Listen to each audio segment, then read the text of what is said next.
এটা হলো ইংলিশের জেলখানা। ইংলিশের জেলখানা। There is no option. চমৎকার, আসলে English prison we can say. Exactly. Abu Ghraib জেলখানার নাম শুনেছি, কিন্তু ইংলিশ জেলখানার নাম কিন্তু আসলে ইংলিশ ফ্যান্টাসিতে এসে আমি শুনছি। আমরা আমাদের জীবনের কত স্বপ্নের ফ্যান্টাসিতে যেতে চাই, তাই না? তবে আজকে আমি এসেছি একটা চমৎকার আড্ডাতে, যে আড্ডার নাম IELTS আড্ডা, কিন্তু এইটা পুরোটাই অর্গানাইজ করেছে ইংলিশ ফ্যান্টাসি। এবং আমি এখানে এসে খুবই আনন্দিত এবং খুবই বিমোহিত যে এতগুলো হাফ সেঞ্চুরি অর্থাৎ 50+ কোর্স এখানে আমি দেখতে পাচ্ছি, এবং আমার পেছনে প্রায় অর্ধশত এই সফল শিক্ষার্থীরা তারা অপেক্ষা করছে এই আড্ডার জন্য। এবং এই আড্ডার কারিগর, তার সাথে কথা বলবো। এবং আমার সাথে আড্ডার কারিগর যুক্ত হচ্ছে রাজন ভাই। রাজন ভাই কেমন আছেন? ভালো আছি ভাই। এটা আপনার জন্য। এই যে IELTS আড্ডা ইংলিশ ফ্যান্টাসি, মানুষ তো স্বপ্নের ফ্যান্টাসি বলে, কিন্তু ইংলিশ ফ্যান্টাসি নাম কেন দিয়েছেন? আসলে ফ্যান্টাসি শব্দটার সাথে একটা ফ্যান্টাসি একটা কানেকশন আছে, একটা ফিলিংস কাজ করে, রাইট? কারণ হলো ফ্যান্টাসি যদি কোনো জিনিসের মধ্যে না থাকে, লার্নিং পিরিয়ডের মধ্যে যদি ফ্যান্টাসি ফিলিংসটা না আসে, আমার মনে হয় কঠিন কাজটা করাটা খুব ডিফিকাল্ট হয়ে যায়। রাইট। আইএলসে স্কোর করা সো চ্যালেঞ্জিং একটা ওয়ার্ড, ইউনো। বাংলা মিডিয়াম থেকে যে শিক্ষার্থীগুলো আসে, ওরা তো কথাই বলতে পারে না, একদম। ওদেরকে 6.5 পাতে হবে, that this is my challenge. Right. এর জন্য ওদেরকে একটা ফ্যান্টাসি ফিল দিতে হয়, এই জন্য এর নাম হলো ফ্যান্টাসি। আমি এখানে অনেক স্কোর দেখতে পাচ্ছি, 6.5 থেকে শুরু করে 8 পয়েন্ট। সো কিভাবে সম্ভব এতগুলো স্বপ্ন? এই স্বপ্নের কারিগর, এত পরিশ্রম, দিন রাত আপনার এত পরিশ্রম করতে হচ্ছে, সব কিছু কীভাবে সামাল দেন এবং এই মেন্টাল প্রেশারটা কীভাবে নিচ্ছেন, শিক্ষার্থীদের কিভাবে গাইড করছেন, একটু যদি সবার উদ্দেশ্যে বলতেন। আসলে এই সফলতা আসলে মূলত আমার একার সফলতা না, এটা হলো আমাদের ইংলিশ ফ্যান্টাসির প্রত্যেকটা শিক্ষক। আমাদের এখানে প্রায় 40 জন শিক্ষক আছে। এই 40 জন শিক্ষকের মানে কষ্টের ফসল হচ্ছে এটা। আর এর থেকে বেশি পরিশ্রম করে আমাদের শিক্ষার্থীরা, কারণ হলো দৈনিক প্রায় 12 ঘন্টা পড়াশোনা করে। 12 ঘন্টা ভাই, আমি বিশ্বাস করতে পড়াশোনা করে। সিরিয়াসলি 12 ঘন্টা? সিরিয়াসলি। কেমনে কি? কারণ আপনি যদি 4 মাসে ভালো একটা স্কোর করাতে চান, বাংলা মিডিয়ামের একটা শিক্ষক যে আসলে ইংলিশ শুনলেই ভয় পায়, এই শিক্ষার্থীকে ভালো স্কোর করানোর জন্য হেফজো স্টাইলে পড়ানো ছাড়া there is no alternative way. Wait, কোন স্টাইল? হেফজো স্টাইল, মানে হাফেজ হওয়ার জন্য যে স্টাইলে পড়াশোনা করে, এক্স্যাক্টলি তার জন্য 12 ঘন্টা 12 ঘন্টা দৈনিক পড়াশোনা করতে হবে, সকাল সন্ধ্যা। এটা হলো ইংলিশের জেলখানা।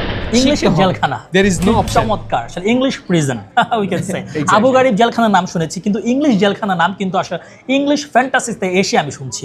আচ্ছা, লার্নিং এই পিরিয়ডটাতে আপনাদের টিচিং পদ্ধতি সম্পর্কে যদি একটু জানাতেন, কিভাবে পড়ান আপনারা, নিবিড় পরিচর্যাটা কেমন হয় আর কি? আমাদের ক্লাসটা মূলত শুরু হয় সকাল 8টা থেকে। সকাল 8টায় আমরা একটা ওয়ার্ম আপ সেশন করি 1 ঘন্টার, তারপর ওদেরকে ব্রেকফাস্টের জন্য আমরা একটু ব্রেক দেই। তারপরে 10টা থেকে 1টা পর্যন্ত একটানা মেইন সেশন হয়। প্রত্যেকদিন আমরা 2টা মডিউলের ক্লাস নেই। তারপরে আমরা লাঞ্চ ব্রেক দিই, দুপুরে লাঞ্চ প্লাস নামাজের ব্রেক। এরপর 3টা থেকে শুরু করে রাত 10টা পর্যন্ত একটানা আমাদের সেশন চলে। চমৎকার। দ্যাট মিনস শিক্ষার্থীরা পড়াশোনা করতে চায় না, মানে শিক্ষার্থী যার নাম সেই ফাঁকিবাজ।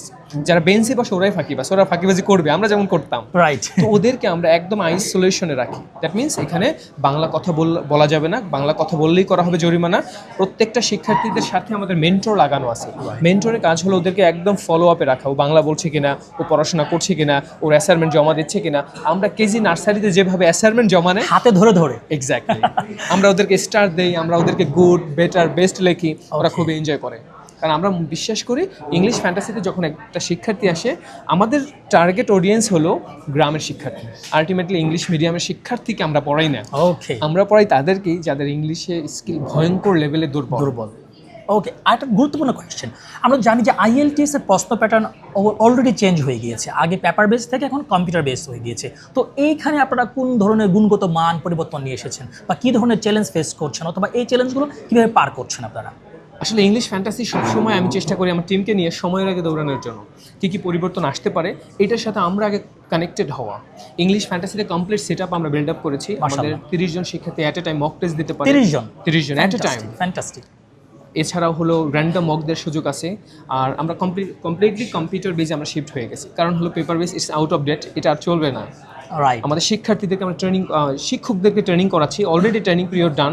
বাংলাদেশের যারা সুনামধন্য ব্রিটিশ কাউন্সিল IDPর যারা মানে মেকার, কোয়েশ্চেন্স মেকার সাধারণত বলি আমরা, তাদেরকে এনে আমরা ট্রেনিং করাচ্ছি, কারণ আমাদের সময়ের আগে দৌড়াতে হবে। খুবই চমৎকার। আমরা যদি আপডেট না থাকি, আমাদের শিক্ষার্থীদের তো আপডেট কিছু দিতে পারবো না, কখনো এমন স্কোর করাতে পারবো না। দেখেছেন এখানে কিন্তু একটা স্কোর আছে 8। আমি দেখলাম আশিকুর রহমান, রাইট, এই স্কোরটা দেখছি ভাই।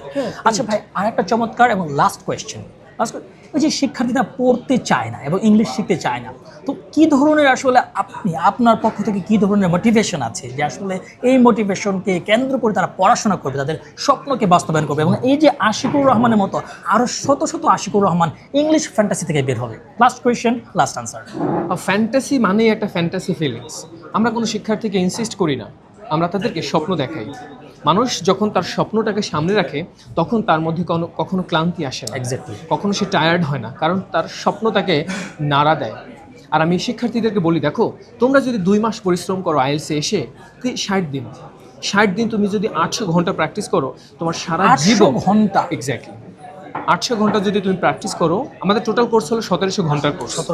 1700 ঘন্টা যদি তুমি কষ্ট করো, দ্যাট মিনস জীবন থেকে যদি তুমি 4টা মাস ডেডিকেটেড করে দিতে পারো, তোমার সারাটা জীবন শান্তিতে থাকবে। এই তোমার 4 মাসের উপর ডিপেন্ড করে তোমার ছেলে মেয়ে কোন স্কুলে পড়বে, কোন ইউনিভার্সিটিতে পড়বে। একদম একদম। তো সেই জায়গা থেকে আমাদের শিক্ষার্থীরা খুবই স্বপ্নবাজ, ওরা নতুন করে স্বপ্ন দেখে। ওদের আসলে যারা মাদ্রাসা ব্যাকগ্রাউন্ডের, যারা গ্রামের, এদের মধ্যে কিন্তু সুপ্ত প্রতিভা লুকায়িত থাকে। প্ল্যাটফর্মের অভাবে ওরা কিন্তু নিজেকে এক্সপ্লোর করতে পারে না। English fantasy is a place where they can explore their self.